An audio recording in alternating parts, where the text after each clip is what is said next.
আজকে আসলাম জার্মানির সাপোর্ট করতে, লাস্ট হয়ে গেলাম ইকুয়েডর। জার্মানির সাপোর্ট করতে মানে সেই 7-1 উদযাপন করতে নাকি? ভাই ওইটাই ক্লিশে ভাই, ওই ওই উদযাপন আমি করি না ভাই। আলহামদুলিল্লাহ জার্মানি অনেক ভালো খেলছে, প্লাস আপনার ইকুয়েডর যোগ্য দল হিসাবেই দ্বিতীয় রাউন্ডে উঠছে। আশা করি জার্মানি সামনে কামব্যাক করবে, এর থেকে বেটারটা দেওয়ার চেষ্টা করবে ফুটবল টিম জার্মানি। আমি ফার্স্টে বলছিলাম কি একটি ম্যাচ 3টি গোল প্রকল্প চলতেছে, প্রকল্প ঠিক আছে, জাস্ট 3টা গোলের ডিস্ট্রিবিউশন ভিন্নভাবে হয়ে গেছে। আমি বলছিলাম 3টা গোল জার্মানির পা থেকে আসবে, 2টা আমরা কনসিভ করা লাগছে, উল্টা হয়ে গেছে।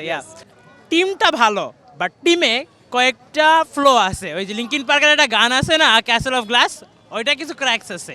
ক্র্যাকসের মধ্যে ফার্স্ট অফ অল লিরয় সানে, সেকেন্ড অফ অল আমাদের বিখ্যাত নয়ার ভাই। কেন? কারণ নয়ার রিসেন্টলি যেভাবে পারফর্ম করতেছে এর থেকে বমেন 1000 টাইমস বেটার।